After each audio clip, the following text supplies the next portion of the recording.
વડોદરાની સૌથી મોટી હોળી 35 ફૂટ ઊંચી હોળીના તૈયારીઓ અત્યારથી શરૂ। વડોદરા શહેર સંસ્કારી નગરીની સાથે સાથે પરંપરાઓનું શહેર પણ છે। હોળીના પર્વને હવે ગણતરીના દિવસો બાકી છે, ત્યારે વડોદરાના માંજલપુર ગામમાં શહેરની સૌથી ઊંચી ગણાતી હોળી પ્રગટાવવા માટેની તૈયારીઓ જોરશોરથી શરૂ થઈ ગઈ છે। 150 વર્ષ જૂની આ પરંપરા આજે પણ એટલા જ ઉત્સાહ સાથે જીવંત છે।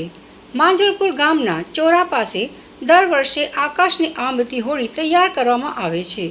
આશરે 35 થી 40 ફૂટ ઊંચી આ હોળી વડોદરાની સૌથી મોટી હોળી માનવામાં આવે છે। ગામની સ્થાપનાના 400 વર્ષના ઇતિહાસમાં છેલ્લા દોઢ સદીથી અહીં સામૂહિક હોળીની પ્રથા અતૂટ છે। ગામના યુવાનો અને વડીલો સાથે મળીને સ્વયંસેવક બનીને લાકડા એકત્રિત કરે છે અને દિવસ રાત મહેનત કરીને આ વિરાટ હોળીનું માળખું તૈયાર કરે છે। માત્ર માંજલપુર જ નહીં પણ સમગ્ર વડોદરામાંથી શ્રદ્ધાળુઓ અહીં દર્શન માટે ઉમટી પડે છે।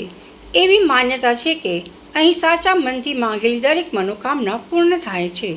હોલિકા દહન સમયે ભક્તોની ભારે ભીડ જોવાથી અત્યારથી જ આયોજન અને સુરક્ષાની તૈયારીઓ પણ કરી લેવામાં આવી છે। અમારા પૂર્વજોએ જે પરંપરા શરૂ કરી હતી તેને અમે આજે પણ જાળવી રાખી છે।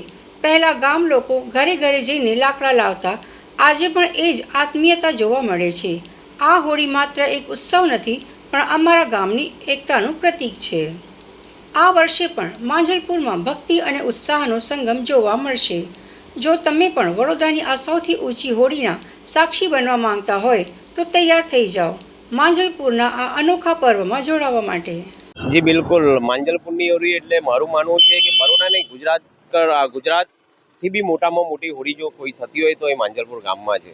એની પાછળનું કારણ છે કે અહીંના દરેક સમાજ અને દરેક યુવાનો અહીંયા 15 થી 20 દિવસ પહેલાં મહેનત કરે છે અને ઘરે ઘરે લાકડા ઉઘરાવે છે અને અહીંના જે લોકલ લોકો હોય છે એ લોકો બી એમના ઘરેથી લાકડા, પછી કાટમાળ કે જે બી સંગ્રહેલી વસ્તુ હોય જે સળગાવી શકાય એ બધી અહીંયા આગળ ભેગી કરે છે।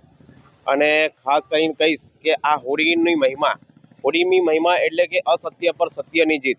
જ્યારે પ્રહલાદને મારવા માટે બધી કોશિશ કરી, એના પિતાશ્રી જે રાજા કશ્યપ હતા એક રાક્ષસ જાતિથી બિલોંગ કરતા હતા અને એમને પોતાને અભિમાન આવી ગયું, એમને શક્તિ હતી જે એમને વરદાન લઈને એમને શક્તિ મળેલી, તો એ શક્તિના હિસાબે એમને બહુ ઘમંડ આવી ગયો, અભિમાન આવી ગયું।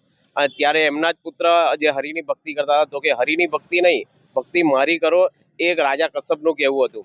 પણ માનો કે ભક્તિ એ ભક્તિ કહેવાય છે। એમને બહુ પ્રયત્ન કર્યો, પછી છેલ્લા જે સમજો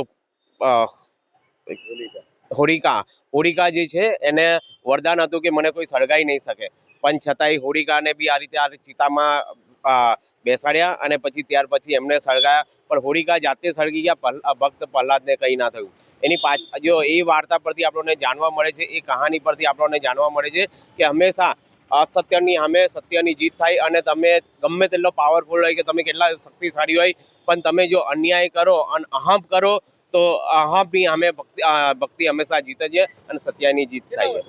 આ મેક્સિમમ અમારા જે માંજલપુરના વડીલો કરે એટલે 150 વર્ષથી પણ વધારે આ અહીંયા હોળી દહન થાય છે। અહીંયા આશરે 35 થી વધારે 10 માળની આસપાસનું એની જે જ્વાલા છે એ ઉપર જતી હોય છે।